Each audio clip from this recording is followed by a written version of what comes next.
Swerve, swerve, swerve, swerve, swerve, swerve, swerve, swerve, swerve. Garbage, top rope, catch a vibe, catch a foot when I drive. Big pressure, I apply.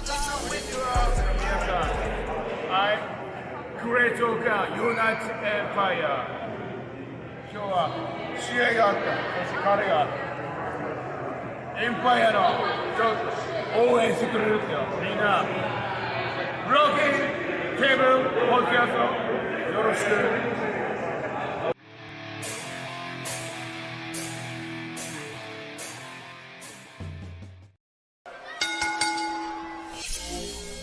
Yo, what's going on, everybody? Welcome to the Broken Tables podcast.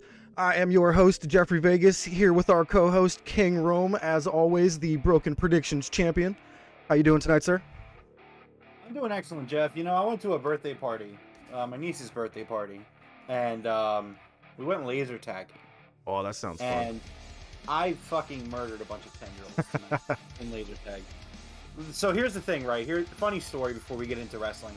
So I showed up along with, my wife and my sister-in-law and her best friend, right? And the four of us, more so my sister-in-law's best friend and myself, we were there, not just for my niece, but also to play laser tag. We were very excited. And there was about 11 kids, and there was 5 adults that were playing. And the 5 adults, went into the room, and it's a 3-team type thing. They split us up, and the 11 kids had it in their minds that they wanted to all be on the same team and face the adults. And they thought it was a good idea. And, let me just tell you, first game, it was not a good idea for them. There was 11 of them, and we wiped the floor with them. I finished second place in that first game.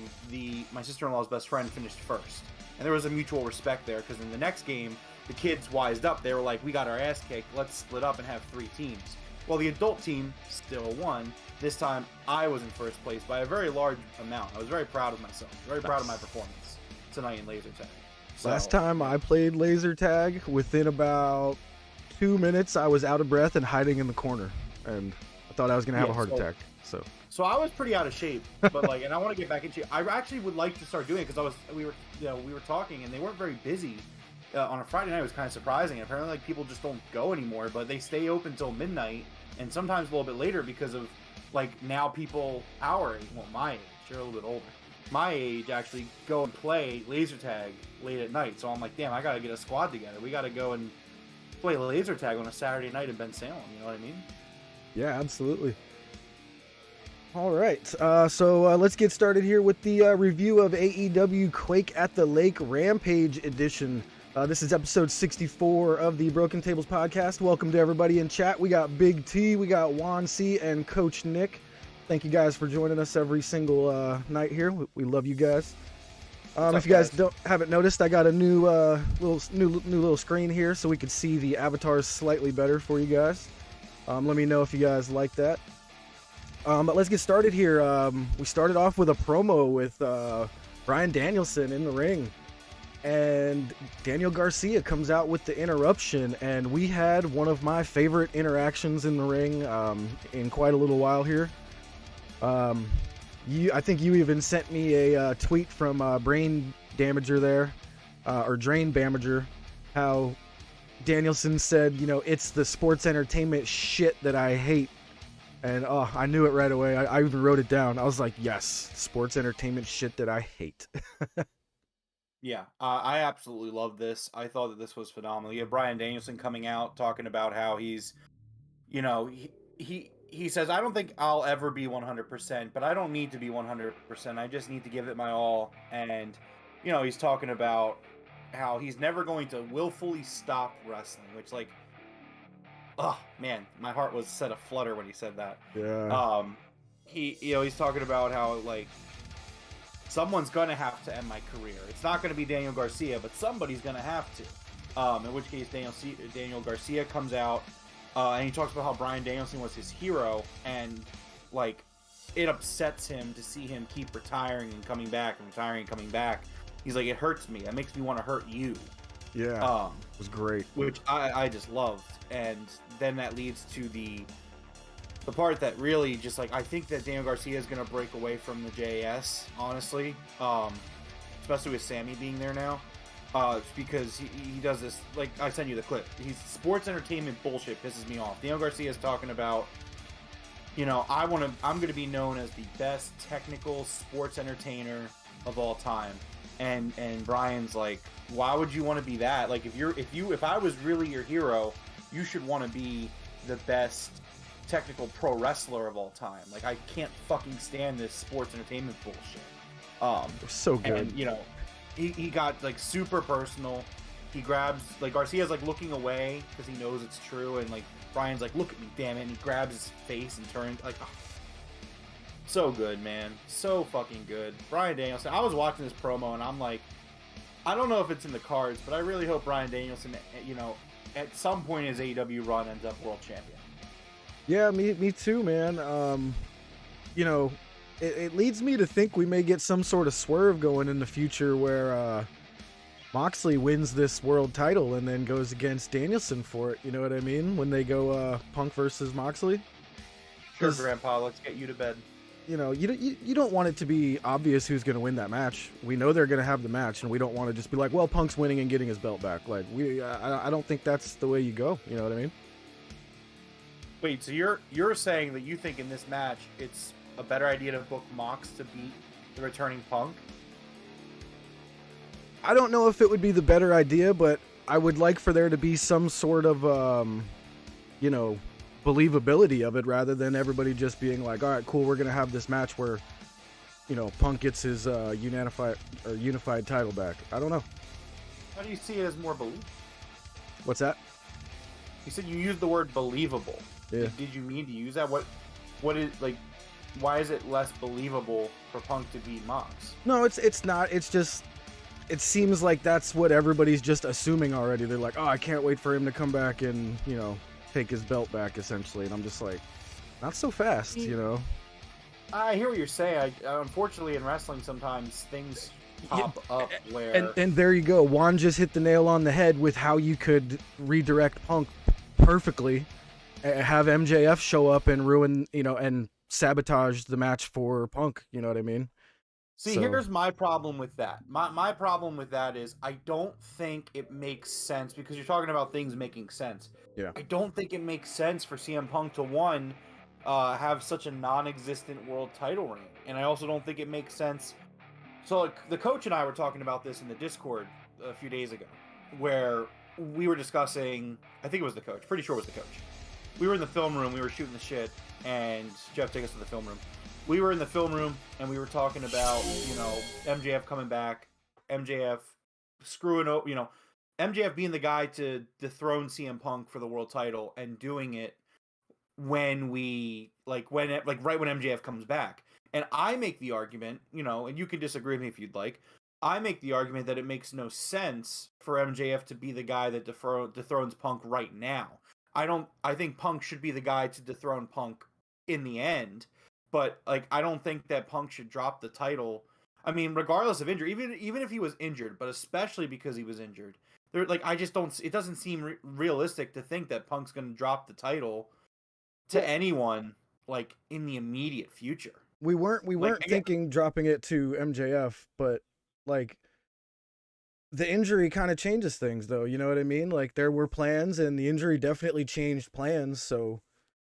Sure, you know, but like, I'm just putting ideas out there because I do want some people to have some doubt in the back of their minds. You know, I want to be that voice of reason to give people some doubt. That's all. Yeah, I know. I hear you, and I understand. I also don't think that, again, I don't think MJF and Punk getting involved together makes sense right now. They just feuded for a few months, you know, to end last year and start this year. So I just don't see it as something that makes the most sense. Again, I do think MJF should be the guy that beats CM Punk for the title. A lot of people think it should be Eddie Kingston. I like that pick, but I think MJF is a more powerful pick there. So I do think that MJF should dethrone him. I just don't think it should happen this year. No, yeah, you know, I agree. I mean, I see your point as well. I'm just trying to put that idea out there, so you know, just to get people talking a little bit. No, absolutely. I get it. I'm gonna try and pop this chat out a little bit. Gotta make it. All right. So after Danielson and Garcia together, speaking of Garcia, that's why I'm wearing my nice Kangol hat here. Actually, I don't even think this is a Kangol. It's something probably more expensive. I don't even remember what it is. But we had a really quick recap video of the CM Punk return. It almost felt like they were just like, wait, screw this. We need to get to the next match. Did you notice that at all? Well, I think they did it because it's a huge thing and it's gotten them a lot of views on YouTube. True. The CM Punk video is over, I think, 1.5 million, probably even more. This morning it was over 1.5 million. Nice. I mean, look, man, and this is the other thing about Moxley dropping the belt, or Moxley beating Punk, is that CM Punk is the #1 guy in the company. And of course that's debatable. Of course you could say Omega. Of course you could say Hangman, not the coach. Coach isn't going to say Hangman. There's a lot of guys. You could say Danielson, you could say Jericho, you could say Mox, and that's how great AEW's roster is. At the end of the day, Punk is the biggest draw in the company. Oh, yeah. I mean, literally, like, wherever the guy shows up, he pulls in the best ratings, he pulls in the best demo, for the most part. And, like, again, like, his YouTube videos, like, the debut, huge YouTube buzz. His return, huge YouTube buzz. Like, he won the world title for a reason. That's why I think his world title reign is going to be meaningful, because I don't think he's going to get another one. I think that there's a lot of talent in AEW, and I think Punk understands that. So, for me, I think this title reign needs to be meaningful and somewhat long. I think he should, honestly, I think he should hold the belt till next November and drop it at Full Gear. That's what I would say. And that could be a hot take, I don't know, but that's what I would do. The Arthur Ashe show Big T is after All Out. Yep. But, yeah, I mean, I think that they just touched on it briefly because it's the hot topic in AEW right now. Yeah. Because also, Kenny Omega is most likely coming back next week also, so you want to give the Punk news some room to breathe. So you're like, hey, Punk came back, just so everyone knows, in case you missed it. Yeah. If you missed it, you should definitely be watching Dynamite. It's must-see TV. So, Yep. So with that Arthur Ashe show, Big T, we were like a day away from buying tickets to it. We were planning on getting the tickets, and then they announced the Philly show, and we were like, what are we doing? And we decided on, going to the Philly show. It's a lot easier for everybody. We can all go to work the next day and not be zombified, you know what I mean? So I was very on the cusp of being okay with it, though. If you had said, really no, was we're too. doing it, I would not have fought you on it. But I think you were the one. I think you were the final one, because I was like, dude, I'm cool either way. Like, let's do it or let's not, whatever. But, like, as long as we go to at least one, I'm fine. And then you were like, you know what? Let's just do the one. I was like, I'm telling you, it's a kind of a stadium show, and I've never been to a stadium show, really. I might take a look and see if there's any tickets left for it.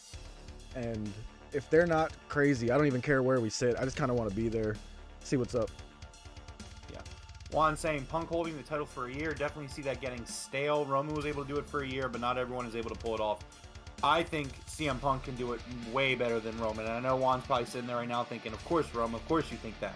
You hate WWE. Roman is over 700 days. It's horrible. Come on, man. Can we just say how ridiculous that is? Like, that was Vince's vision the whole time. And it's just like, man, fuck that. That, like, Roman was never that good, period. And like I admit that his Tribal Chief stuff is probably the best stuff he's done in his career, but that's not saying much. So it's kind of like, ugh. You know what I mean? Yeah. But no, I think Punk can absolutely have a long title reign. I think it can go a year. I don't see why it can't. There's plenty of guys that Punk can feud against. It's like this title run is Punk's, like, I think Punk is a 3-year deal. I'm not 100% sure on that. But, like, you know what I mean? Like, this big title reign is going to be his big main event run, where he's going to wrestle, the top guys in the company for the title. He's going to face Mox here. He's going to, he's going to wrestle all the top guys in the main event. Yeah. So that's why I think you can make that work for 10 months, 11 months. I mean, yeah, you're not wrong. I just feel like MJF showing up and something like that is going to be massive rating spike for Wednesday after the pay-per-view. You know what I mean? So we'll see what happens. I just, you know. But my problem with that is that at that point, that's crash TV. You don't want to make crash TV. You want to make TV that's meaningful, that grows, that tells a story. No, that tells a huge story, dude. It's MJF coming back. He costs CM Punk the match. CM Punk forgets about the title for just during this program. Goes and does whatever he does with MJF for a while. We get MJF back, which is a huge deal. And Moxley goes and does something, let's say, with Danielson for a minute. And then Punk goes back after his title because he was costed by MJF. Like, that's a big story it tells. I hear you. I just feel like we just spent 6-7 months before MJF walked out doing Punk versus MJF. And I feel like AEW's done a really nice job of not doing a lot of rematches and stuff like that. And that's my one thing where it just... I do think MJF should be the one to beat Punk. I do. And this is why I think Punk's title reign should be a little bit of a longer title reign. In the chat, that doesn't seem like that's the popular opinion, but I think that I don't think that you have MJF come in and do that quickly, that soon. It just doesn't. I don't know. It just seems a little rushed. No, I get you. I'm just, the injury definitely changed some things, and we'll see how it turns out. We'll see what Tony wants to do.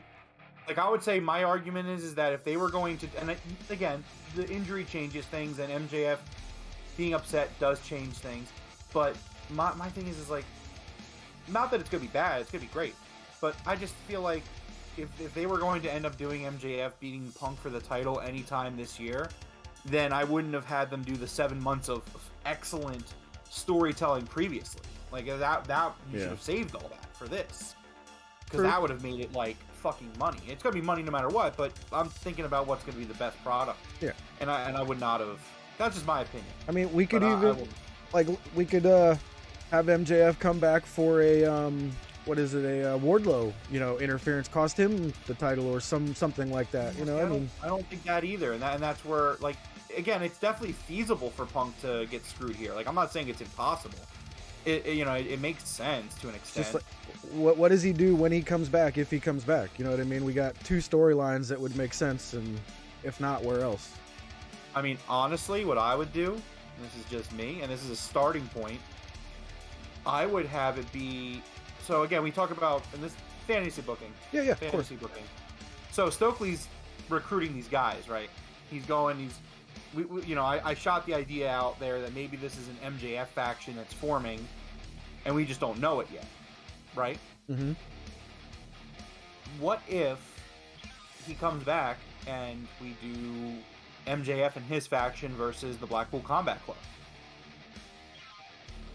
I think that would be a great way. That would be a great feud, and you can have MJF working against Bryan Danielson. You can have MJF working against Mox. You can have MJF working against Claudio, and he can like pick up wins on these guys, And I think that you could do it in a way that, like, Blackpool Combat Club takes up so much TV time. You could have it be like MJF's pissed the fuck off, and all these guys who aren't getting TV time and aren't getting respected in AEW, they're like, well, these guys are getting all the fucking TV time. Why aren't we getting all the TV? Like, why aren't we getting TV time? And that's the way I would do it. That's the way I would go about doing this, because there's so many money matches in that rivalry right there where you have MJF versus Bryan Danielson. That sounds like a banger. Like, that's a match that, like, no one's even thought about happening. That sounds amazing. MJF versus Moxley we haven't had yet, I don't believe. That sounds amazing. Again, MJF and Claudio. Shit, you could have MJF and Wheeler Yuta. Like, that would be fucking dope. Again, I'm not saying that it's unfathomable that Punk's gonna drop the title relatively quickly. I just think that his injury, like, if he hadn't gotten injured, it does change it, but I think it changes it the other way. I think that there's no way Punk drops the belt. I tell you what, one of the members of your King's Court there just made a great point that if Bryan comes out to cost Mox the belt, then that would give us a reason for Mox versus Danielson again. You mean Bray? So he said he meant Bryan. Oh, okay. Oh, I see that. Okay. That's actually a great idea as well. That keeps the title on Punk. That gets Mox out of the way essentially until we have Mox versus Bryan, and maybe we get Bryan to be the first one to beat Mox clean in God knows how long it's been. I think 2.5, 3 years now. I don't think he's ever lost clean, actually.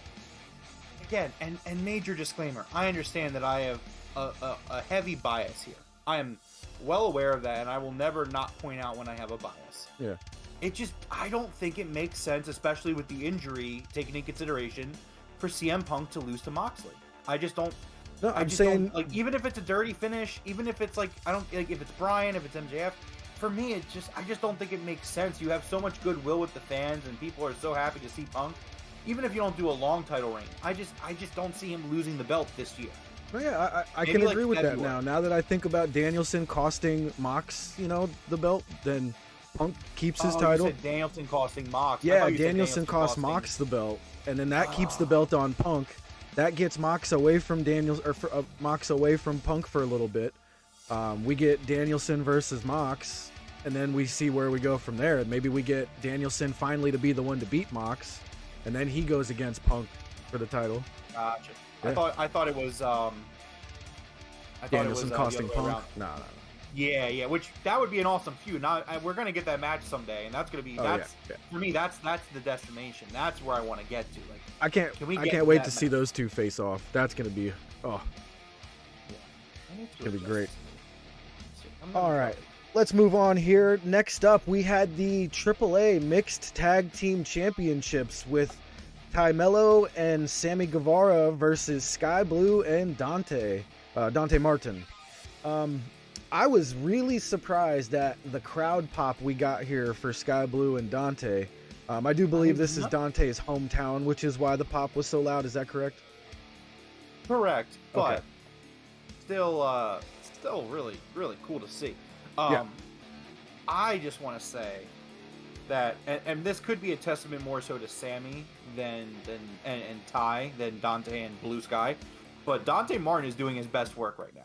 And I'm very much enjoying it. Like, I just want to say that, like, watching this match, I think Sky Blue as well, also doing her best work. I think Dante Martin is finally telling stories in his wrestling matches. I don't want to sound like one of those, like, I know, like, the big criticism against AEW is it's all flips, but I do believe you can still tell a good story in wrestling and do the high-flying stuff. I think that there's a very healthy balance that AEW does do. The WWE fans don't think that they do, but they do. Dante Martin's one of those guys who just kind of really hasn't put much of that into it yet, but I'm seeing that in this match, and I really appreciated that. He was telling a story while he's wrestling this match, and I thought that was awesome.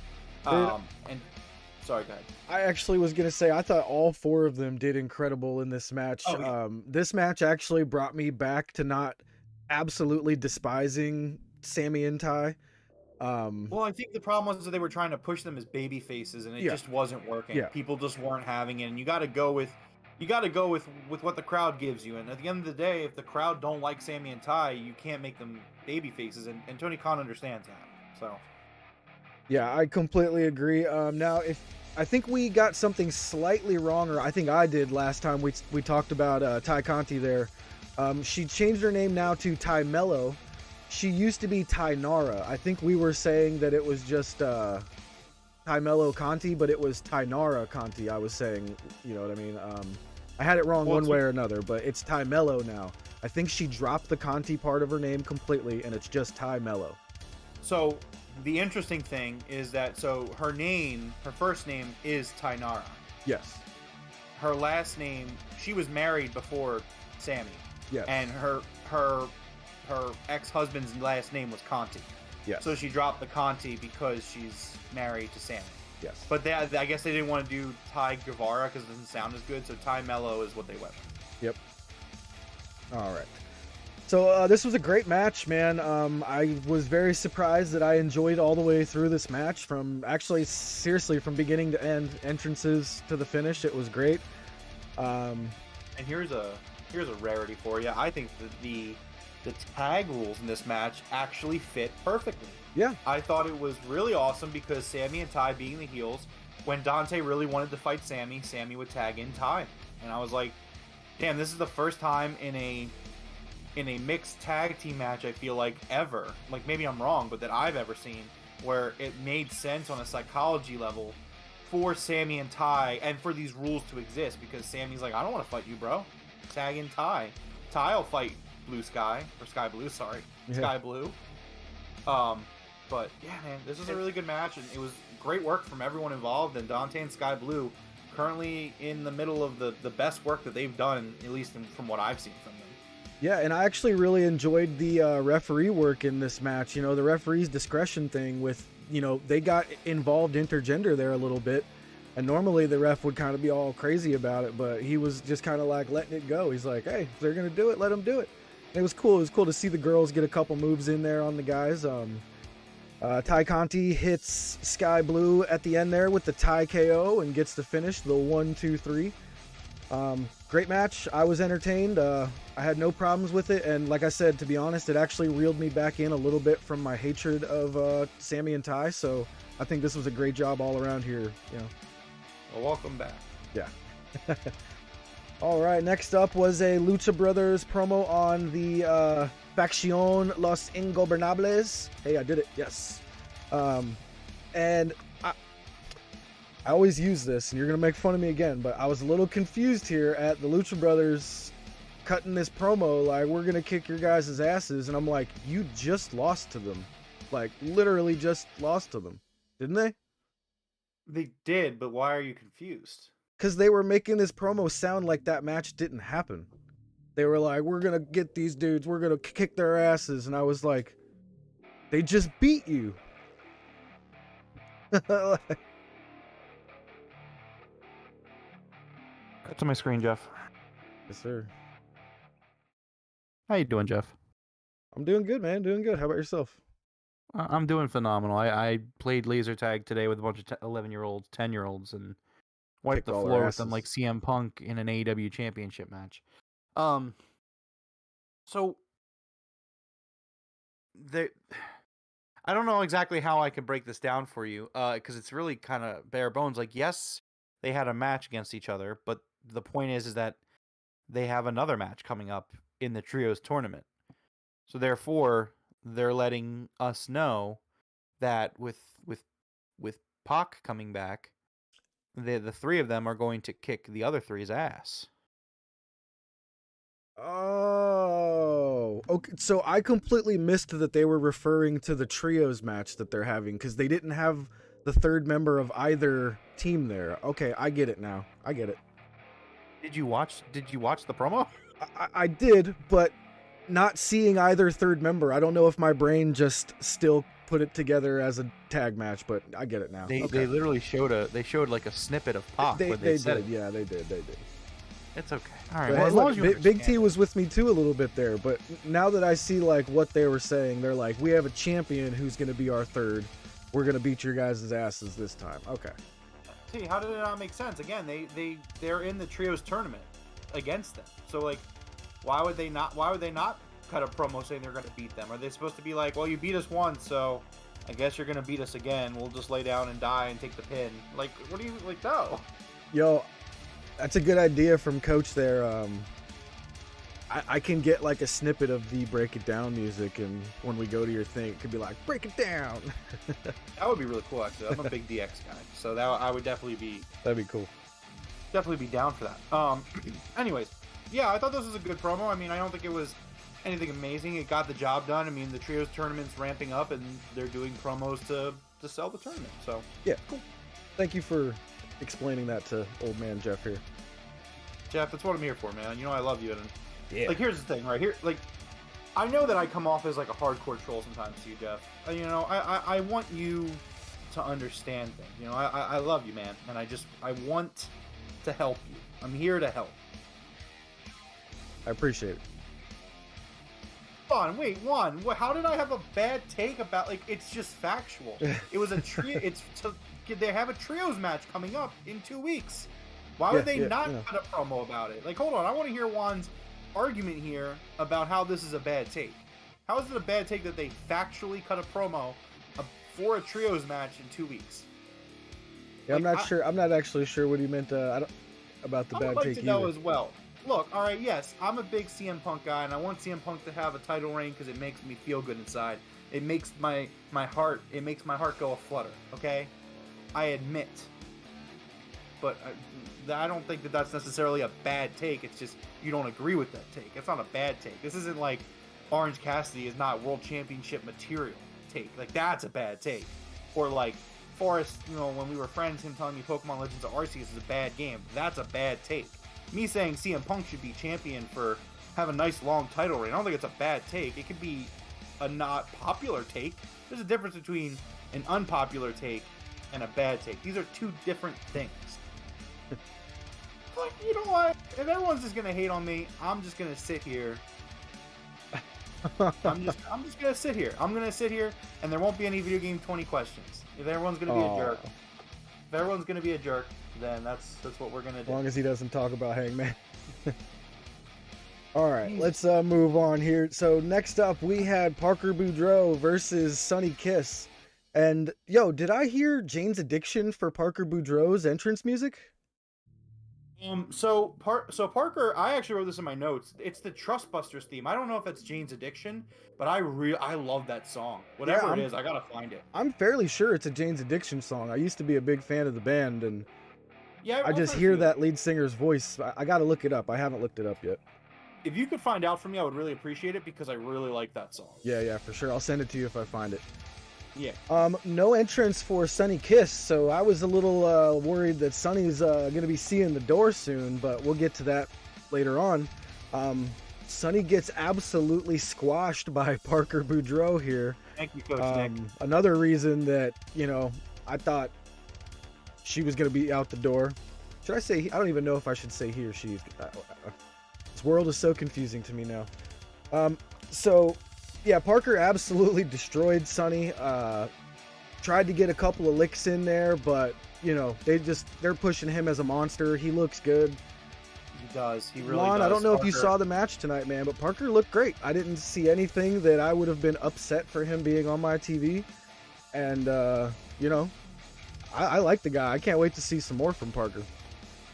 Yeah, me too. I mean, I think the guy shows a little bit of inexperience still, but like, he just looks great. He looks like a fucking monster, like a beast, as Big T said in the chat. He looks great, and again, I really like the Trustbusters. I really like this faction. I think I wasn't expecting it.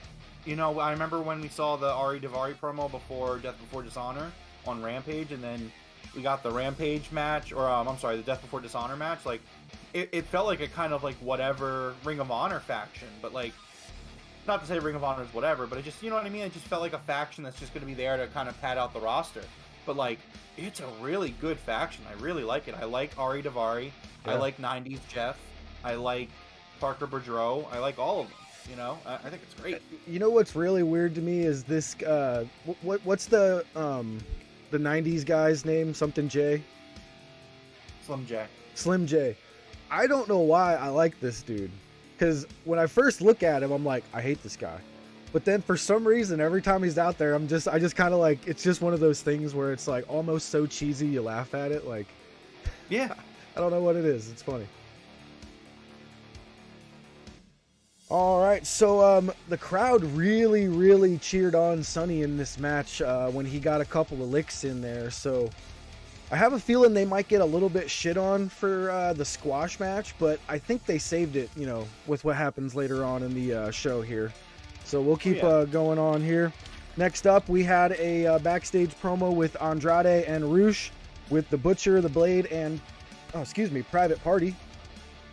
So I believe this was kind of telling us that Andrade's family office, or whatever it was called, is still a thing. Kind of the opposite. Okay. Do you need to break it down for you? Well, it did seem like they were kind of screaming and yelling at each other a little bit. But essentially, like Excalibur said, he's like, Andrade instructed Private Party to go get the belts because he wants the belts. So, like, you know, I didn't realize that they were still a thing. I thought that was, like, long gone. How you doing, Jeff? I'm doing great, sir. All right, so you were close. You're close. So the point of the promo was they're teasing Private Party breaking away from the AFO. Okay. So yes, the AFO is still a thing, and basically what happens in this promo is Andrade is introducing Roosh to the rest of the AFO, and Roosh, he's like, I don't fucking care about these guys. He's Yeah. like, I don't fucking care about these guys. These fucking losers. Yeah, that was funny. At which case Isaiah Cassidy gets mad. And then Andrade kind of puts him in his place like, hey, last time you guys had an opportunity to get the job done for us, you lost to Keith Lee. And so basically Andrade, like, basically they're like, Private Party is saying like, we're sick of being in this spot. We're sick of being treated poorly. Like, we've given up our careers to first help Matt Hardy and now help you, and we're not getting anywhere with this. Which sets up a match for next week on Rampage, and it seems like we're getting towards a Private Party breaking away from the FO, which I'm all for. I think Private Party is extremely talented, and they've kind of had the shit end of the stick in terms of the booking for the past like year and a half. So good for them. Yeah. All right, so next up we had the Gun Club versus Beardhausen. We had Danhausen with Eric Redbeard. Man, Redbeard looked great in this, didn't he? Yeah, man, and I think this was it's a really fun duo. I really like Danhausen with the big guy team. Like, I think it's a really good concept that really works. Yeah, it's an excellent dynamic for him. I agree 100%. Like I said, Redbeard looked great. This was a really fun and entertaining match. Billy Gunn interferes there towards the end and causes Redbeard to go over the ropes. You know, the Ass Boys take advantage and hit Danhausen with the Famouser. And this was a little odd here at the finish. I enjoyed the whole thing, but Billy Gunn gets in the ring and starts yelling at the boys. And he's like, really? That's what you're going to give us? And I'm assuming he's talking about the finish of them utilizing the interference to get the win. But my brain was like, you're the one that caused the interference, Billy. How are you giving them shit for when you're the one that caused the interference? Okay, so I don't want to overdo something. Do I need to do the break it down thing again, or should I just explain it to you? Just explain it. I mean, I don't. Look, I feel like the chat's already on the verge of like just. Don't worry. When I get the with me sounder, today. we'll do it every time. Yeah. I just feel like the chat's already on the verge of being done with me, so I'm just gonna like play it cool for the rest of the night, you know. But no. So I think the reason that they did this originally, I thought it was weird for them to win the match and then for him to shit on them. But then I realized that actually makes it more believable that they're going to turn on Billy, because Billy is being so hard on them right now. They just won the match, and yes, they did it in a heel fashion and they cheated, but they just won this match that Billy made for them. And then Billy is still shitting on them, saying like that was terrible, like this is why I missed the Acclaim. So when Billy leaves and Stokely gives the card again, I know, Big T, I love you guys. But you know, the point is that Billy leaves. The Gun Club, Austin Colton, they're upset because they just won this match. Billy is still just shitting on them, no matter what. And that makes it more believable that Stokely can get them to come and join his faction. So I think that the booking of this match is very particular, because like that's their dad. You know what I mean? Like they aren't just gonna like fucking leave their dad for no reason. You know what I mean? No, it's funny you said that of them turning on Billy. For whatever reason, that thought didn't even occur to me, of them turning on him, getting mad that he keeps like being so hard on them. That's a great point. Yeah, but that's the direction that they're going in. The direction that they're going in is that the Austin and Colton are going to join Stokely, and again, like they're just trying to they're going to get him away from Billy. I honestly think Billy Gunn might go back with the Acclaim. I think that's such a hot act that they might actually do that. Like I could see the Acclaimed like saving Billy. Yeah, and then coming out. I don't know about that much. That's just me assuming something that's hot keeps getting the right treatment. But Doge, only the mods can trigger that. Big T, try to trigger that battle royale. I set it up to where mods can do it, but I'm not sure if it's worked yet.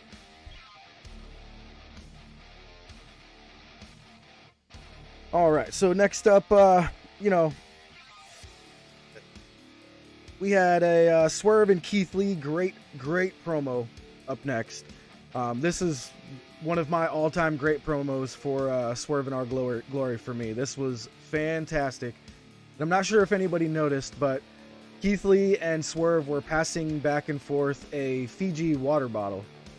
And we'll just say that was not water in that water bottle. I'm pretty sure they were hinting that it was like vodka or something in there. That was yeah, not definitely not water.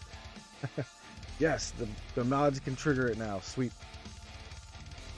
You know, so funny thing about Swerve, right? Because I was on Twitter before Rampage. Because again, I was beating the crap out of kids at a laser tag party. So I got home and I was just kind of on Twitter, kind of getting caught up with both Eagles preseason football and people what they were talking about on SmackDown on Twitter. And there was this fan. I say fan very loose. He was a Fed drone. He tweeted at Swerve because Hit Row got back together without him on SmackDown tonight because Triple H is just bringing back all of his C-list NXT guys at this point. And I just kind of answered Juan's question when I said C-tier NXT group. It's okay, Big T. I forgive you. But sorry. So this guy tweets at Swerve, and he said, "Swerve, you need to leave AEW and come back to WWE. You're being wasted in AEW." And Swerve quote tweeted it, and he said, "Wasted." What an idiot! Like you can clearly tell that this man does not watch the product, and he's not a fan of Swerve Strickland. Because then Swerve responded to Swerve like, "Hey man, I'm just a fan of yours, and I'm just saying like you're a main event quality talent."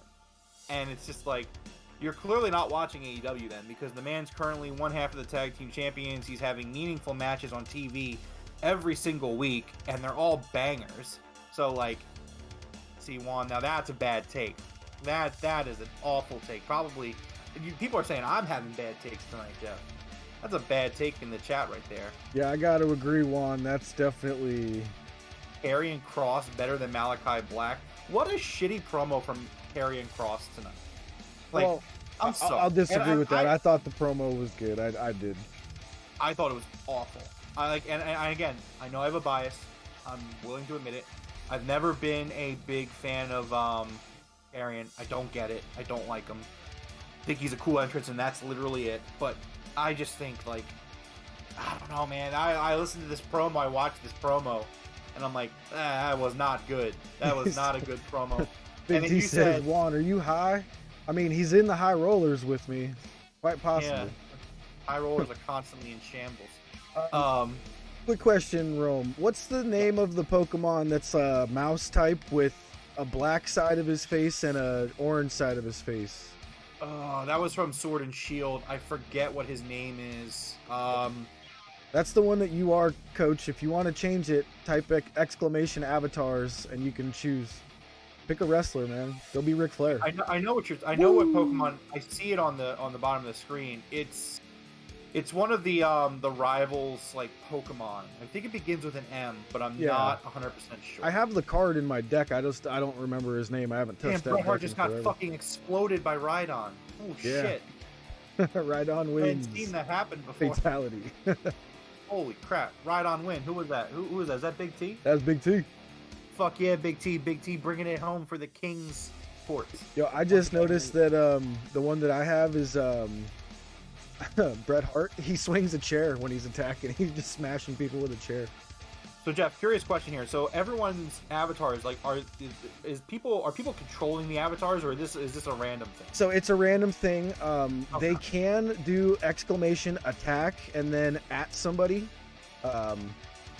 I've never really put all the stuff they can do in chat there. You can do a bunch of weird stuff like jump. There's attack. When you go to the avatars page, it'll tell you all the different things you can do there. If you click up on the top, it'll give you all the stuff that you're able to do. Anyways, yeah. So I just thought it was funny that this Karrion Kross promo, in my opinion, it wasn't very good. And you said it was ballsy for him to mention getting fired.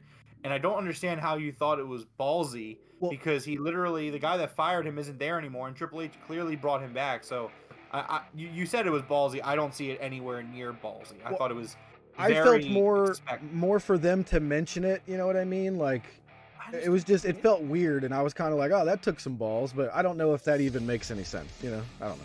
Yeah, no offense. I don't think it does. I don't think it's ballsy at all. It's a completely different guy running creative right now. It'd be one thing if Vince brought him back and Vince was still there. Yeah. Like, I could say, like, oh, yeah, maybe that is a little ballsy. But I don't know. No, I don't. Like, if he was 100% gone and, like, not the majority shareholder, maybe I probably wouldn't have thought that, you know what I mean? But... No, I don't know. I disagree. Like, I get you. I totally understand, yeah. I didn't like it. But anyways, we can move on. Yeah. So Swerve and Keith Lee have accepted a challenge from Private Party, and basically they said, listen, you're not even in the top 5, but nobody in the top 5 will accept our accept a match with us, so you got it. So that should be good. That's going to be a really good match, Private Party versus Swerve and Our Glory. I will enjoy that match thoroughly. Next up was Hook coming out to the ring for a promo with Tony Schiavone, and basically all we got from Hook was yep. I think he did it a couple times to some questions from Tony, and then we had the biggest douche in the world from the shitty state of New Jersey come out, and I just wrote, yo, fuck this guy from New Jersey. That's what I wrote on my page, because I think I'll let Rome take this one from here. Go ahead, sir. Jeff, cut to my camera, please. Oh yeah, I was already hitting the button. Folks, look, for those that weren't, here early in the history of the Broken Tables podcast, I need to let people know something. I need to remind people of something. And that is that New Jersey, right? Absolutely bottom 2 state. Like it I used to say it was the worst. I've come to have a real strong dislike for another state.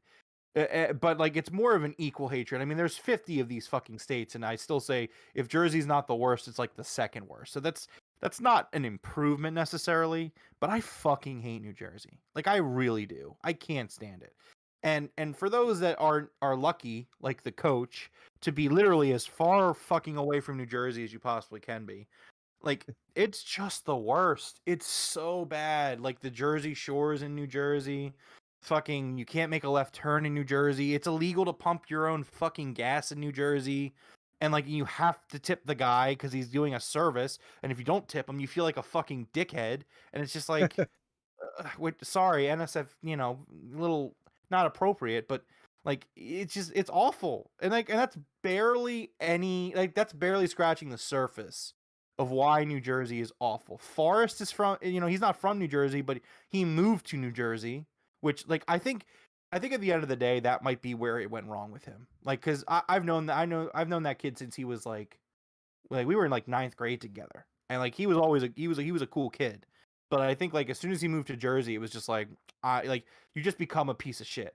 And Big T saying New Jersey is that, yes, what Big T said is correct as well. Juan saying bottom of the barrel. It seems that I am back on track with my quote unquote good takes. So you may all welcome me back, I guess. I don't know. But yeah, man, New Jersey's fucking awful. And the fact that Zach Clayton comes out and his whole character is he's from fucking New Jersey, I was like, this man is a heat in the Rome household. Just bottom line, hands down. Like this man is a heel. He was a heel anyway, but if he wasn't a heel, he'd be a heel. So the funny part is how the crowd, they just knew the moment he was gonna mention Jersey, the crowd was gonna boo. Like they knew it. They were like, yeah, everyone hates Jersey. Just go out there and mention it, and you're gonna get fucking heat. The only thing that came out of New Jersey that I like, Kevin Smith. Kevin Smith's from New Jersey? Yeah. I think he is. The Clerks movies are based in New Jersey, so yeah. Because they like the New Jersey Devils, which also fucking Jersey Devils suck. Again, it's just there's nothing nice about New Jersey. I can't stand New Jersey. It's just Well, now that we have all these people in chat here, if you have not hit that subscribe button, please hit the subscribe button for us. It helps us out a lot. It doesn't hurt you guys at all. All free. Jeff, could you imagine like somebody clicking onto this video like, oh, a wrestling podcast talking about AEW, this sounds fun, clicks on it like, fuck New Jersey. What's going on here? There Oh, was a man. guy from New Jersey. He's a total douche. Context. Yeah, we you don't know. talk about him anymore. He couldn't take my Broken Predictions championship from me. Well, he couldn't beat me, you know. And then he did beat me in an exhibition match, and he was a sore winner about it. So, I don't know what to tell you. You know, I don't even understand the guy myself. He got fired. He's not around. He's not here anymore. He's gone. So, whatever. Fuck it. All right. Next up was time for the main event. We had Ari Davari versus Orange Cassidy. This was actually really, really well done for Davari. He came out and he shit on his hometown.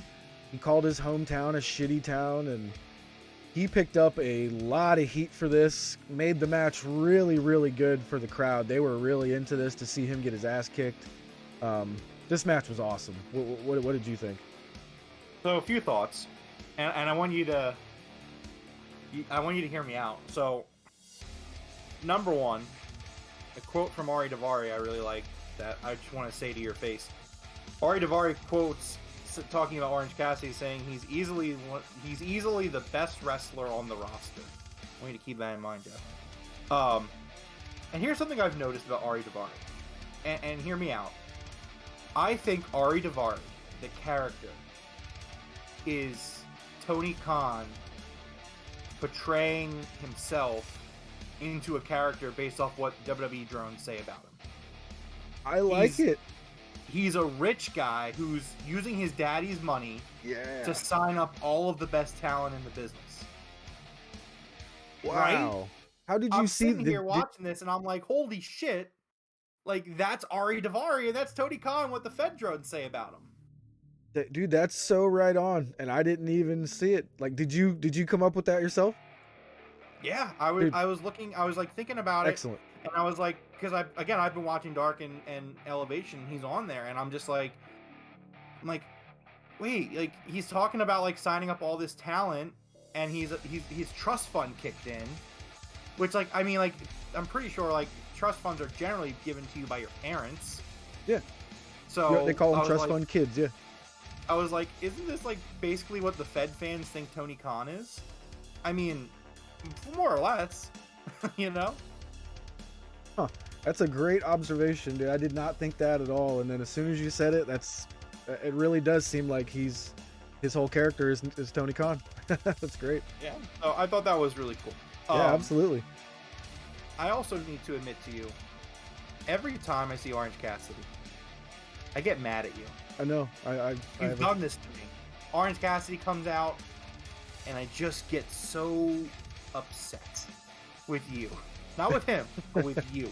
JR says it perfectly here, too. He's a top merch mover. The crowd loves him. He's unlike anything we've ever seen before. That is a direct quote from Jim Ross tonight. Yeah, I thought this agree. was an excellent match. I think that the Orange Cassidy matches are so good and so much fun, and they're so unique too.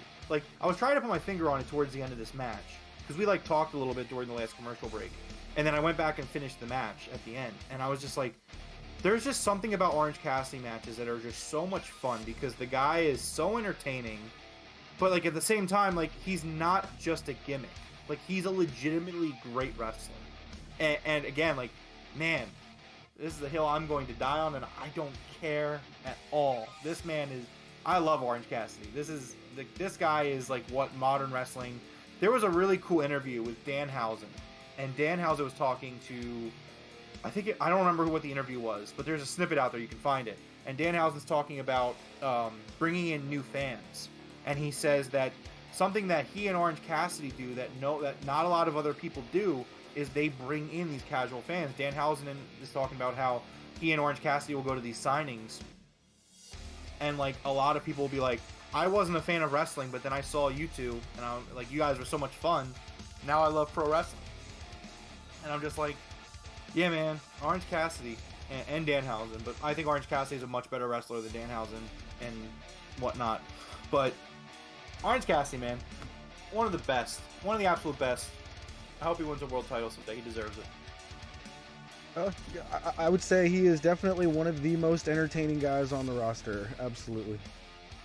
Yeah, top merch seller, entertainer, Yeah. pro absolutely. wrestler, connects with the fans, great gimmick, memorable gimmick. Clearly they like using him outside of off TV as well, because he's every time they're like at Comic-Con or anywhere special, they always make sure to send him, even though he doesn't say anything.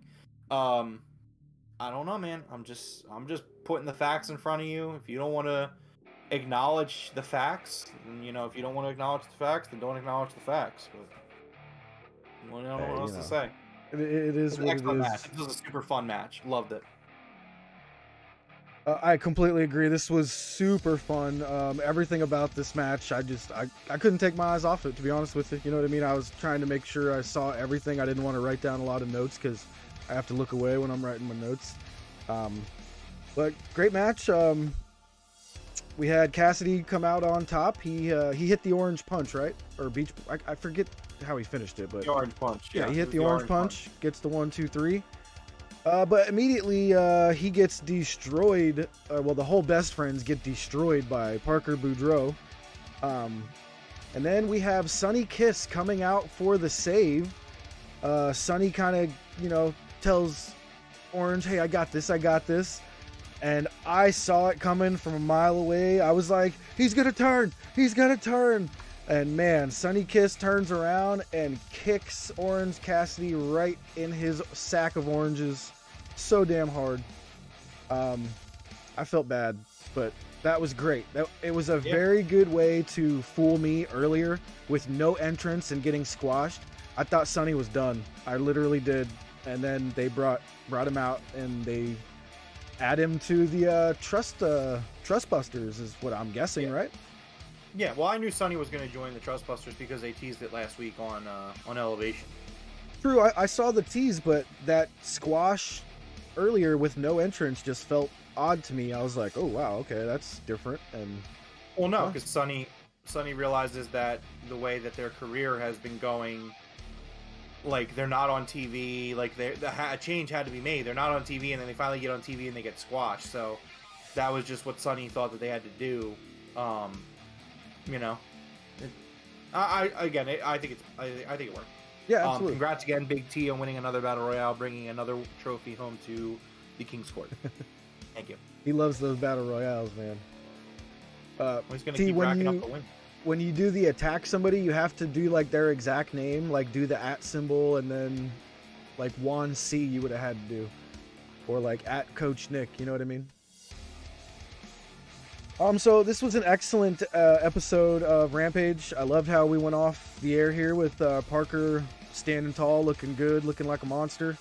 Once this guy loses that, now I'm going to use the word babyface, but I'm not meaning it in the wrestling term. I'm talking like in real life, like having that baby face.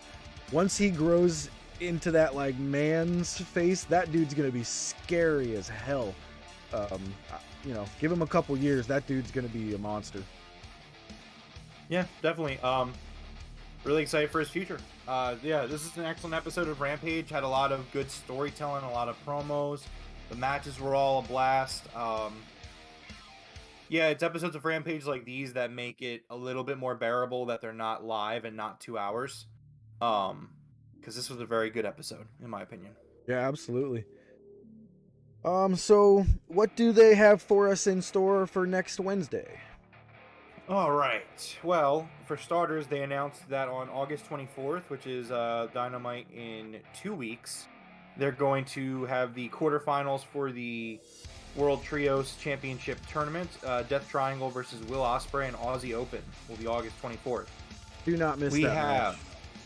What's up? I said do not miss that match. To anybody, if you got something going on, make sure you record it, hit your DVRs. Do not miss that. The left side of this bracket for this tournament is like must-see TV. Mm-hmm. Next week, we have Andrade El Idolo, Roosh, and Dragon Lee versus the Young Bucks, and a partner of their choosing. It seems like it's going to be Brandon Cutler, I think it might be Brandon Cutler coming out to team with the Bucks. I think it's where they're going with this. I think we're going to tease it, and they're even going to start coming down the ramp, and they're going to get to the ring, and we're gonna hear the battle cry, man. I think Kenny's gonna show up. Something like that. Maybe Hangman even. Like, I don't know if that's gonna happen, but I think they're gonna tease it all the way to the ring, and then we're gonna get someone's music hitting to come be their partner. Yep.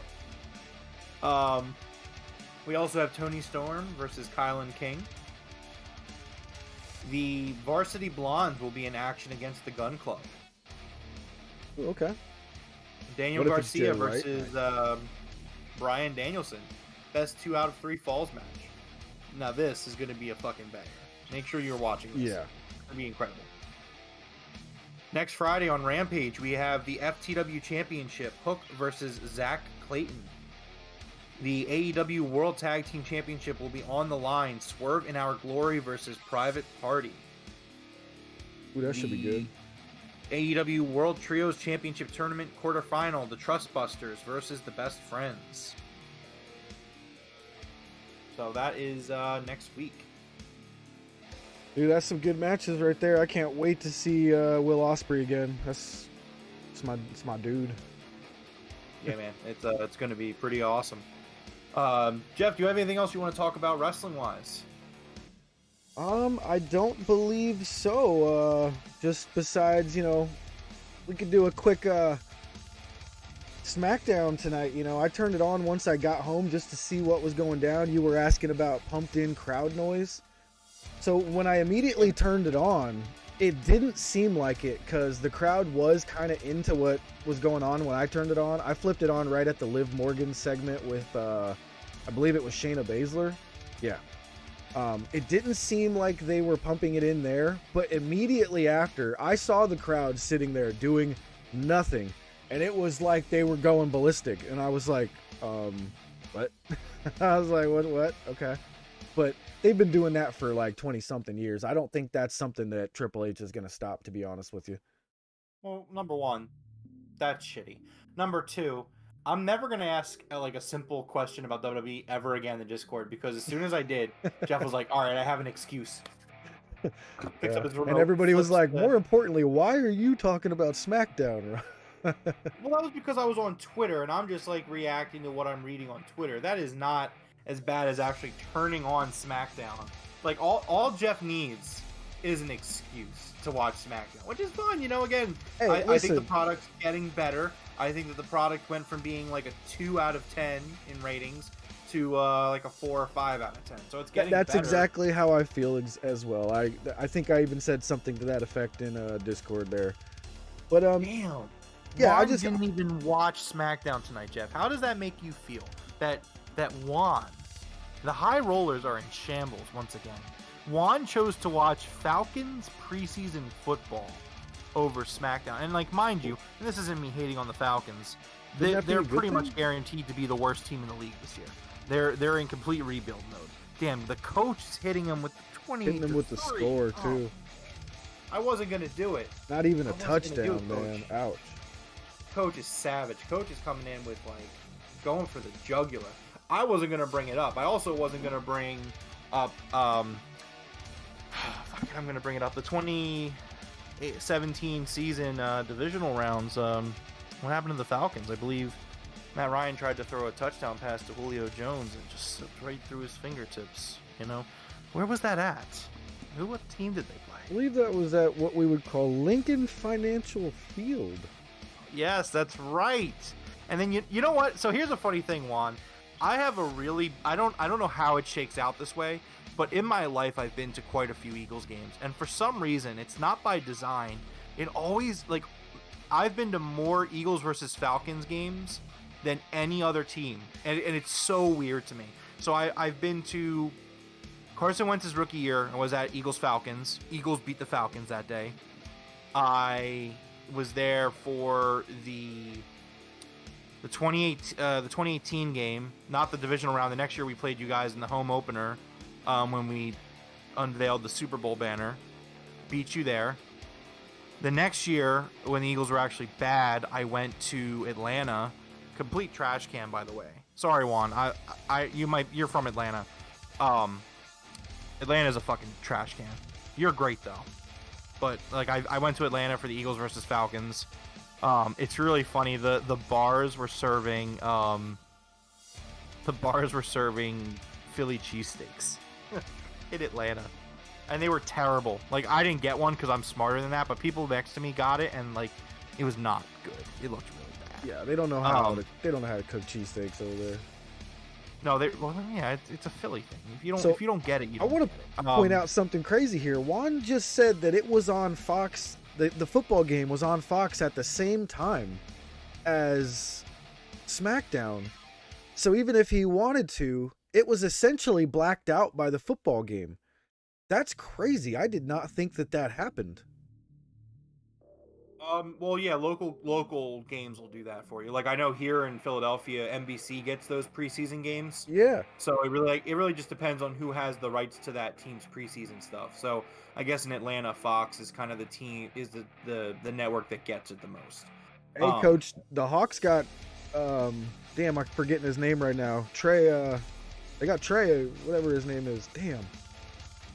Juan, I will say this: I would recommend a pizza place to you since you live in Atlanta. It's called Rocky Mountain Pizza. I just want you to go there. It's good pizza. I got it there when I was in Atlanta. It was the one nice thing in Atlanta. Go there, check it out, tell me what you think. Yeah, hit me up in the Discord if I don't know how close you are to it. It was kind of like in the middle of the city in Atlanta, but it was enjoyable. Very good establishment. Highly recommended. Yeah, I'm guessing what they do is they move it over to one of those Fox FS1 or FS2 channels. But if you don't have cable and you don't have those channels, you ain't watching SmackDown at that point. So that's wild. They might have lost some viewership tonight. They're going to blame it on the football game, too. It happens, man. I mean, it happens every football season, you know. Yeah. Local syndication happens. This actually happens often, I believe, with football. Is the Monday night games always hurt Raw in the ratings, and they're going to be, I think next year, not this year, but next year, they're going to want to play football games on Black Friday. So, like, that's going to be a bad night for SmackDown. Like, it's just, It is what it is. Yo, Nick says, heard ATL got them crazy strip clubs. Yo, if you've never heard of it, look up Freaknik. Freaknik? So, Freaknik is like a festival that happens every year. I don't even know if it still happens. But there's a whole cartoon made on it where these dudes are, like, on a journey to Freaknik. Just look it up. Is that like Coach Nick's brother, Coach Nick and Freak Nick? Oh, I don't know if he's heard of it, but it's one word, like Freak Nick. You know what I mean? Like, look that shit up. Yeah, Phillies are really good right now. Yeah, Phillies are. Yeah, good no, right man. now. I mean, you should try. Coach is like Freak Nick. Yeah. Yeah, Juan, I would recommend it. It's called Rocky Mountain Pizza. Look it up. I would recommend it. Let me know what you think of it. Literally was the best part of my trip to Atlanta. I didn't like the stadium, which was kind of surprising because it's a newer stadium. But I was not a fan. I was not a fan of it. It was in a dome. They're a dome, and so like, here's my problem, right? Like, it's Atlanta, Georgia. It was like muggy and disgusting. It was an early season game, so it was like September. September, and like, they closed the dome, and it was so hot and so miserable. And they have this screen, right? Like, you know how like places have like the jumbotron, so you can see everything, like the score and everything on the replays. They have this screen, and the screen is a cylinder that goes around the bottom of the roof part that opens, right?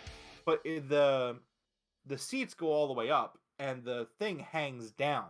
So I was missing things that usually you could see. Like, I couldn't see the entire Eagles sideline from my seat because of this hanging thing. But because it hangs down, like the back, like this side blocks this side, if that makes sense. So like, I'm sitting up here and I'm looking at the back of the screen, and it's blocking the front of this other side of the screen and blocking the Eagles sideline. So I'm there and I have no idea. So we end up, that's the one Falcons game I've been to that we lose. And I'm wondering, like, where the fuck, like, all the receivers are at. So in this game, all of our receivers got hurt. Deshaun got hurt. Alshon Jeffrey got hurt. Like, it was just down to Aguilar, and Aguilar was trash. And I had no idea what the fuck was going on. Because I'm like, where are all these players at? At no point could I look at the sideline and see that they were on, like, in the blue 10. At no point could I see on the screen that they were unavailable. So I did not enjoy my time there. I will say this though, the concessions were extremely cheap, and that was surprising too. That's good. Well, it's because Atlanta has no offense to Juan, and he could probably back me up on this because I know other Falcons fans who told me the same thing. Like, there aren't a lot of Falcons fans, and they struggle with ticket prices. I remember going down to Atlanta. I'm almost done with my Atlanta time story. But I remember driving down to Atlanta. They had billboards for season tickets, and it was get your season tickets packages starting at it was like $150, and I'm like, bro, number one, the Eagles, to be an Eagles season ticket holder, number one, it's a 20-year wait list, like that, and that's not an exaggeration. Like, people go on this wait list for over a decade to get on it, and I need to get around to doing that because I don't know what the fuck I'm doing. And then number two, like, season tickets here are like thousands. Like, you can't just get like a season ticket combo for $150. Like, that's how desperate they are to sell tickets. Dude, so when I first moved in with the wife here, her dad had season tickets to the Eagles games for like 15 years, and it was right when they went on their 4-11 or 4-12 season, and they just went into like rebuild mode. And he couldn't even sell the tickets for the past 2 years. Before that, nobody would even buy them from him or anything like that. It was crazy. Wow. And I think he was paying $15,000 per season for them at the time.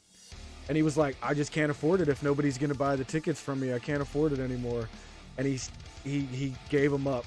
And now where was he trying? Because the resale market is very lucrative with Eagles tickets. Like, I know because I buy tickets almost every year. Yeah, I don't know, wherever his were, they weren't selling for what he wanted them to sell for or something. Like, this is back in 2000, I want to say 2012, 2013, right around there. Oh man, that's rough. Yeah. That's a shame he gave those up. I know. That's like a once in a lifetime. We talk about it all the time. He's like, man, I can't believe I gave those up. I wish I would have known him. I would have been like, hey, I'll try to help you out a little bit. Yeah. I'm not even sure we knew each other back then. I don't think Jenna was working her teaching job or anything yet. No. The wife and I weren't even, like, we had just gotten together. We just started dating in 2012. Yeah. But yeah, I'm going to 2 Eagles games this year. I'm excited. I'm going to the Eagles-Jags game in October. So maybe I'll get a glimpse at Tony Khan. Nice. You never know. Oh, that's right. He should be here. And then I'm going to Indianapolis for the Eagles-Colts game. Nice. Yeah, I'll probably work my way to a game. I'll probably just pick one and go find some tickets.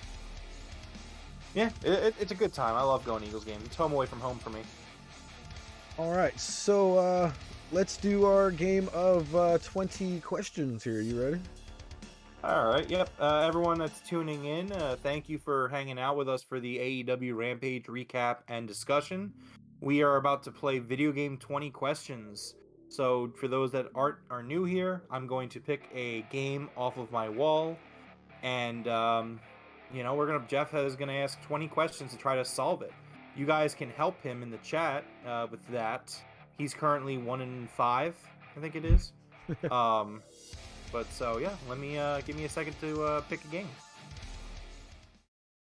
All right, and while he's over there picking a game here, we'll take you guys up to the top floor of the Bellagio Hotel and Casino in Las Vegas. We got a beautiful view here. That giant Ferris wheel that you see up there in the corner, that thing is taller than the hotels that you see around it. And the Ferris wheel cars that you get in, they're not like little tiny seats that you sit in. It's like a bus, not literally a bus, but it's the size of like a school bus. And you can get like 20 people in there, and it's like a glass room all the way around. Some of them have bars in the middle, so you can buy drinks and stuff on that Ferris wheel. That thing is insane. If you ever go to Vegas, you got to go ride that thing. It's really cool. All right, Jeff. All right, let's do this. I have game picked. Let me fix your camera, because every time you turn it off and back on, something happens. You said you have to fix it? Yeah, I got to, I just have to bring it to my screen. There we go. All right, I am ready, and you are ready to go? Yep, you are on the clock, sir. You may go ahead. All right, let's do this. So we will start with my traditional question, number 1 of, is this a first-person shooter? No. All right. Is that near the MGM Grand? Let's see, where was it? It's a little no, bit. it is not. It's a little bit farther down. It's a little bit farther down the strip, Juan. It's behind. I forget. It's behind where the Hilton used to be, I believe. I could be incorrect. I'd have to look it up. Let's see here. So, is this an RPG? No. Is this a sports game? It is. Hey, we got a sports game, coach. The coach is in the game. Put him in. All right. So, Not gonna lie, it would I picked be the sports game just for him. nice. So I think we can try to narrow down the sport here. Let's see what we can do here on the sport. So, let's start with maybe the obvious one. Is this a football game, like American style football? American style? No, it is not an American style football game. Okay. So, Coach is so excited. He's so ready to go. pretty sure we're already on track. Wii Sports. Wii Ooh, good one. Sports. All Oh, right, dude. so let's see here.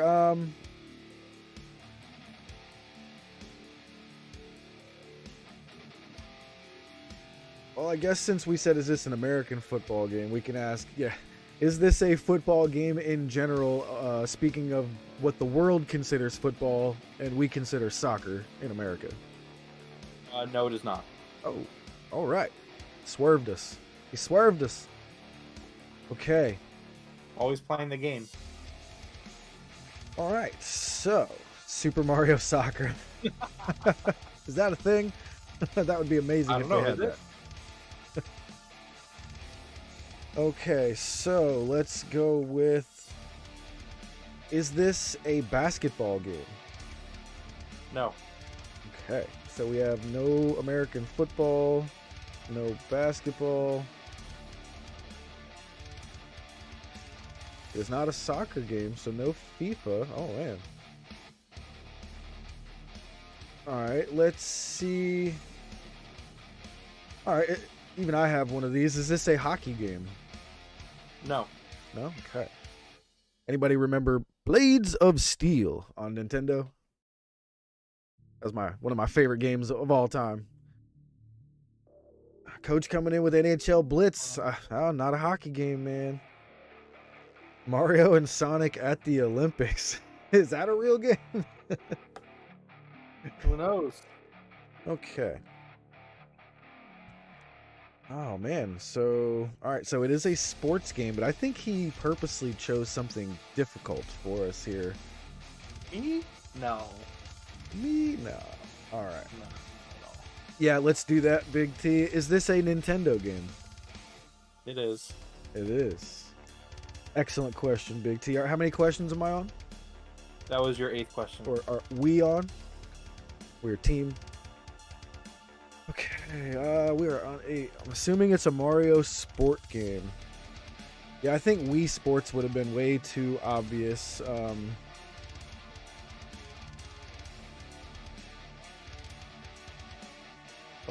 Did Wii Sports come with the console when you bought it, like Duck Hunt?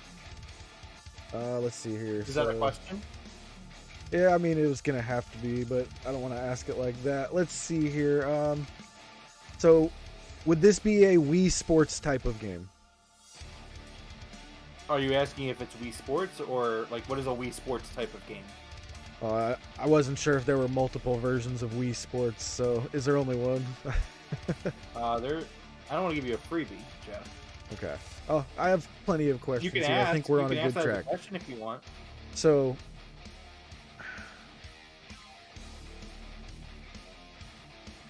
how do I ask this? Let's see. Does this game have multiple sports within the single game? No. Okay. So we just eliminated that way. That was nice. Okay. Is this a game that is meant to be played with Joy-Cons? Like motion? Motion controls? Yeah. No. No. Okay.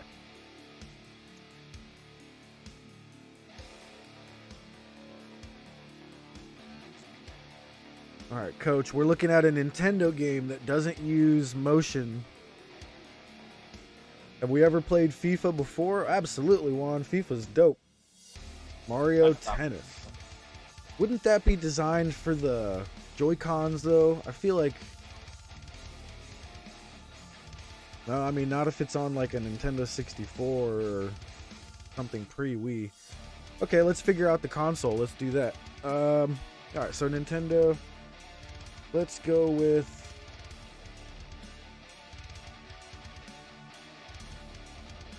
Is this game played on the Nintendo Wii? No. Okay. Is this game played on the Nintendo Switch? No. Okay. I believe that's our two major Nintendo consoles, so we can go back to possibly Nintendo 64 times, or maybe even farther. I mean, Jeff, I've collected games from every Nintendo generation, so Oh, I know. do not assume that I do not. It's not a Wii game or a GameCube game, or an N64 game, or a Super Nintendo. I don't want to tell you how many NES games I have, but I don't have a lot of those, so I'll give you that much. Just trying to think what. Oh, so yeah, there are a lot of sports games back in the day. Excite Bike. Red Bar and that shit. Ooh, Mario Kart. Feel like that would be on the Switch though. Pretty sure I got Mario Kart on my Switch right here. Mario Kart 8, in fact. And there's multiple Mario Kart. Yeah, there's like fucking 13 of those things. Oh, here's a good question. So, is this sports game part of the big four sports? So you know how I say like we're 4 for 4 fans in Philly: basketball, football, baseball, hockey. So is it a sports game from one of the 4 big sports? That's a really smart way to ask 4 questions in one question, but no, it's not a big 4 sport. Okay. Ooh, good one, T. Good one, T. Is this a wrestling game? No. All right, we are dwindling our questions down here. How many we have left? You have 5 more questions in that. Ah, shit. Oh my god, Coach, dude, I played that with my dad, bro. I totally forgot about that shit. Tiger Woods Golf. I so remember playing that with my dad, dude. Coach, Harry Potter World Cup game. Oh, that would be funny. That would be really funny, because that is technically a sports game. You know what's funny is there's an old Quidditch game that, like, the graphics look terrible, but it still plays better than half the games that come out today. Like, it's still really good. Believable. All right, so let's go with that question from T. Is this a racing game? No. No. Okay. Ooh, might be an Olympic style game. That drops us to 4. I think Rob would try to swerve us like that. Who, Yeah, me? let's see. No. Is this a track and field type game? No. No. Okay. All right, this is getting down to the wire here. We got 3 left. Correct. Wow. All right, sports game. Nintendo, not on the Wii, not on the Switch. It's not a major sport. SSX3, what the hell is that? It's a snowboarding game. Oh yeah, those were dope.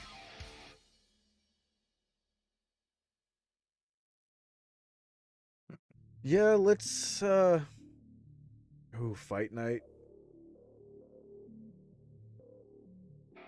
Okay, Man, we got so little questions left.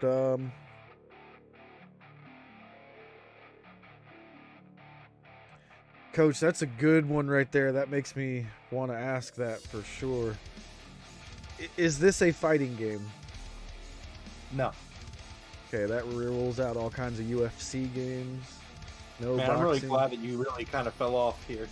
That was getting. Yeah, we involved. sure did, man. Anyways, continue. I do think it's going to be in that Mario world now.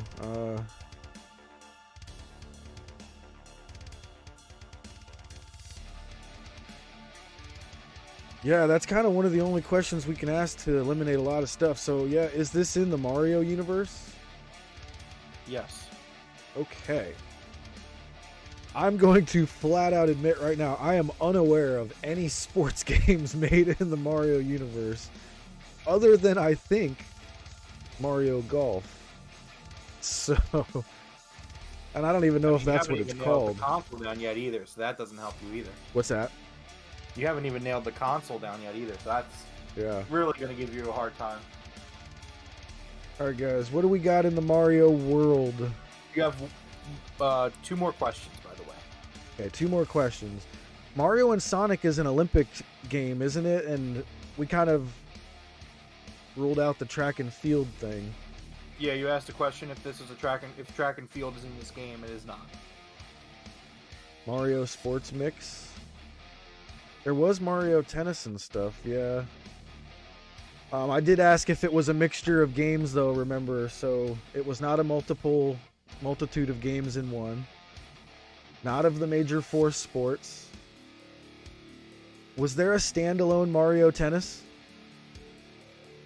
I'm not asking that question yet. I'm asking T and Coach. Mario Strikers? What was that?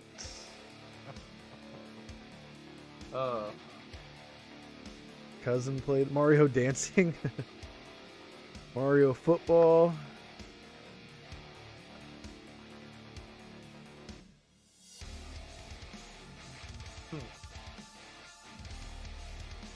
Can't ask what system. We were trying to narrow it down. It's not on the Wii and it's not on the Switch.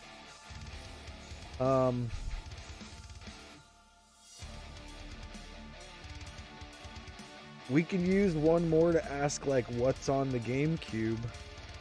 All right, let's go. Or we can ask, is it on the GameCube? All right, so yeah, we'll waste one more question here. Is it on the GameCube? No. No. Okay. Is Mario Strikers soccer? I'm not sure.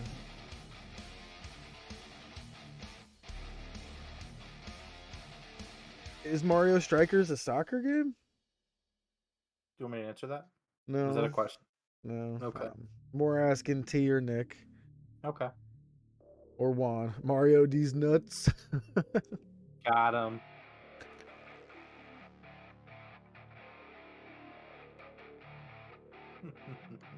Let's see here. Okay, so I'm trying to think. It's not a fighting game. It's not football, not basketball, not baseball, not soccer. Or I'm sorry, not hockey. We already asked if it was a soccer game. It's not soccer. Or football. Man, I think he's swerving us on the sports, not racing. I think it's going to be a loose definition of the sport. Like how on ESPN they have Scrabble, you know what I mean?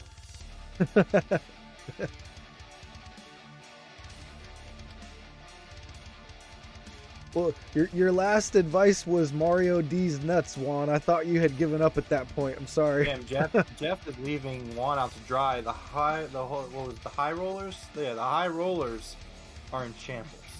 Yeah. Well, I mean, Juan's last it was Mario D's nuts. Like I considered that I give up. Yeah, Coach, that's where I'm leaning. I'm leaning towards that as well. I have one question left. You have one question left. I need a question, Jeff. All right, let's go with, is this a golf game? No, it is not. Fuck. And now, I need a guess. Holy shit. All right, what could technically be considered a sport game? Is there a Mario gambling game? Like, that shit's on ESPN too. Mario gambling. Mario Casino. Oh man, sports. Okay, there's something's got. Did we said no baseball. There's no Mario baseball. Holy crap, coach. We asked for a sports game and I delivered. he's got us, man. I think he got us here. Then it's Mario and Sonic at the Olympics. He even confirmed that it was not a track and field type. But if it's a Winter Olympics game, he might get the old technicality of like, oh, there's no track and field at the Winter Olympics. Who knows? I know. Jeff, I'm gonna need a guess there. All right, I am going to go with. There is a Mario baseball. Yeah, I said it was no baseball though. All right, I'm gonna go with Big T on this one, and we're gonna see if one of my questions was a technicality. We're gonna go with Mario and Sonic at the Olympics. All right. Well, Jeff, you played a good game. However, that is incorrect. It's actually funny because Big T said this game very early in the game. Oh, and I shit. thought I was fucked. Released on the Nintendo 64, the game that I chose was Mario Tennis. Huh. A very simple one. I thought that I said chose it a few sports game times, for the too. coach. Huh? I did say it a few times too. Oh, sorry, the light didn't do a very good job with that. I see now. Mario Tennis. There you go. Hopefully that's better. Anyways, Mario Tennis for the N64. Good game. It's a good game. Yes. When All I right. thought about Mario Tennis, my brain went to the wrong console. I thought that game was meant for the Joy-Cons. But yeah, Big T once again. He's Big T's got my number. He's playing a good game. He actually guessed that before like you asked like almost all of your questions. Yeah. You were like, is it a sports game? I said yes, and he was like, Mario Tennis. Yeah, he said it right away. Yeah.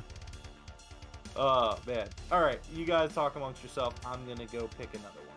Oh, it's already 12:30, man. Ugh. What? We're only doing one tonight, Jeff? Are you kidding me? We went long. We'll do another quick one. I'll try to be quick with this one. All right. It's not my fault we were taking. That is not my fault. Big T loves them video games. Oh, I still got to make you that avatar, bro. You and Juan. I'm gonna make you guys both one. Shoot me an idea or two over in Discord of what you guys would like. Jeff is a cell merchant. I don't know if you guys saw it earlier, but I actually created this mock sweater. I had like a t-shirt place make it for me. All right, Jeff. It's got the. picked. You can't really see it. It's got the Dean Ambrose in the background and mock spray painted over it. You back yet? I'm back. There it is. Yo, Lex is back. Booga booga. What's up, Lex? What up, Lex? All right. Let's get this one started with our traditional question. Is this a first-person shooter? No. All right. Let's go with, is this an RPG? No. Okay. Let's go with another. Is this a sports game? No. Right. I gotta start figuring out these genre questions to narrow it down more. Is this a shooter of any type? No. Okay. Is this a racing game? No. Is this a wrestling game? No. Jesus.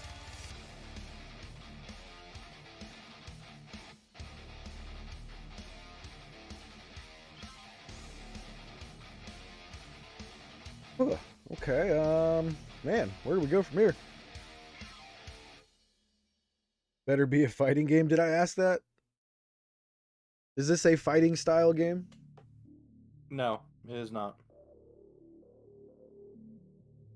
You know, I would have thought so too, Coach, but that's definitely a shooter, and he said it is not any type of a shooter. Pretty sure it's going to be a sports game. Already are no sports game, no RPG, no shooter.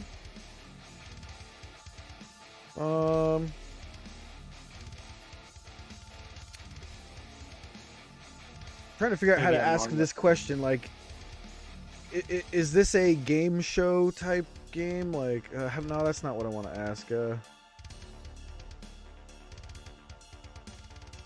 Is this a like multiplayer game where you can compete against friends? You're asking if this is a multiplayer game? Yes, where you would actually compete against friends, though. Oh, competitive multiplayer. No. Yeah. No. No. I mean, I was going the Mario Party route, if that question still makes sense. You know what I mean? Yeah, I got you. Okay. Yeah, there we go. Is this an adventure style game? Yes. All right. Good question, Juan. Excellent question. I'm going to put that in my... Yeah, you always forget to ask that genre. Yeah, I'm going to put that in my top 5 of the genre questions. Yeah, that's kind of my favorite genre. The action-adventure genre. So it does seem like this is going to be a solo adventure type game. All right. Does this game have a dark setting? In what way? Like I'll give you an example. Like a dark setting for me would be like a Dark Souls game. Like a lighter setting would be a little bit more of a Zelda type game, I guess. Yeah, let's say no for the darker question. Okay. All right. So we're looking at adventure. Crash Bandicoot. Come on, guys are just making predictions already. No, I would say no horror if it's going to be not a dark game.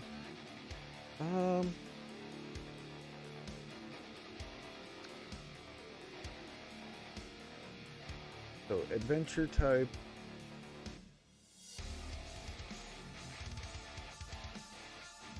Man, already like stumped right now. Would this game be considered on the next gen consoles like PS4 and above?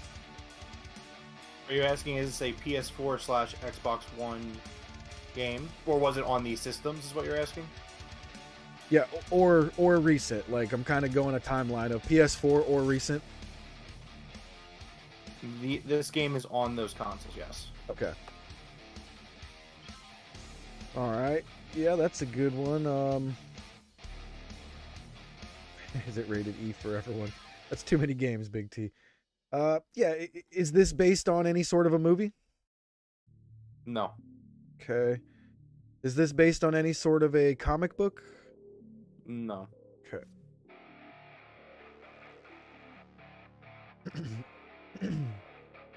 Is the game excuse me, is this game part of a series? Yes. Okay, so there's multiple of this adventure game. Well, let's kind of go with one of these routes. Is this a Nintendo game? No. I should have already known that with our PS4 and Xbox. Damn it. Alright, let's see here. An adventure game, PS4, Xbox. Horizon? That's a good question. Alright, is this game set on another planet? No. Okay, so I believe we're looking at Earth here. You have 3 questions left. Holy shit. Yep. In an adventure style game, I would imagine it's going to be fictional characters almost no matter what, huh? Is that a question? No, kind of talking to Coach. Gotcha. Does have sequels. We're looking at an adventure.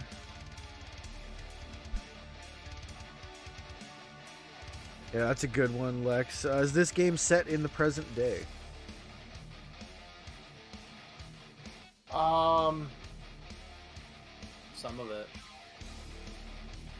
Okay.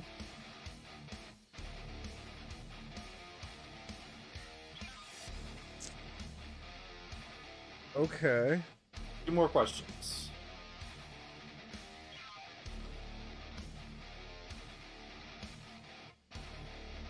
Ooh, how do we do that? I think you're on to something there, Juan. Is this in the Assassin's Creed world? It is. Yeah, I had a feeling that as well, Juan. How do we get this with one question, though? How do we figure out which one it is with one question? There's a lot of them. Yeah.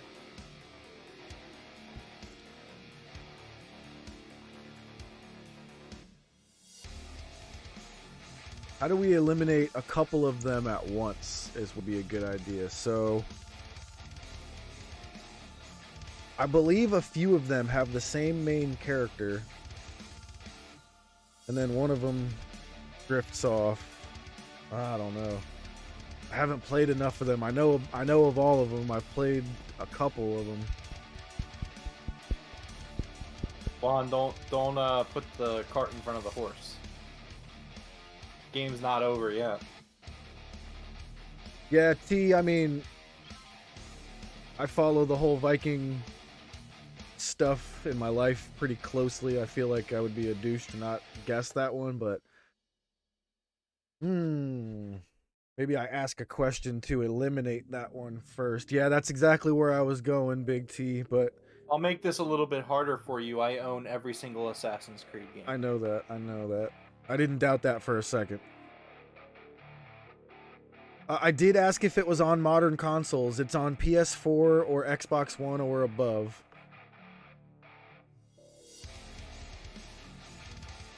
Which is funny because... Oh, you know what? I don't want to say anything. Never mind. Jimoy! Welcome. Parker Boudreau is an absolute beast. Love that dude. Absolutely. Thoughts on Parker Boudreau? He's inexperienced, but he's kick-ass. He's fucking awesome. Future world champ, dude. I was just saying earlier, you know, if you want to rewind about half an hour, maybe a little more, in a couple of years, this guy's going to be an absolute monster. Can't wait to see. But yeah, so let's go. We're doing some 20 questions right now, Jamoy. We have one question left, and we have narrowed it down to the video game that we are trying to name is in the Assassin's Creed world. We got one question left to try to figure out which one. What was the one before the Viking one, guys? We had like Assassin's Creed like 1, 2, and 3. And then there was one that had like a theme, and then another theme, and then Vikings. Shite. That is one of the worst... One of the worst recaps of the Assassin's Creed series I've ever heard in my entire life. There was 1, 2, and 3, and then there was a gimmick one, and there was another gimmick one, and then they did the Vikings. Like, oh my god, awful. Ooh, Black Flag was actually the one I played. So, okay.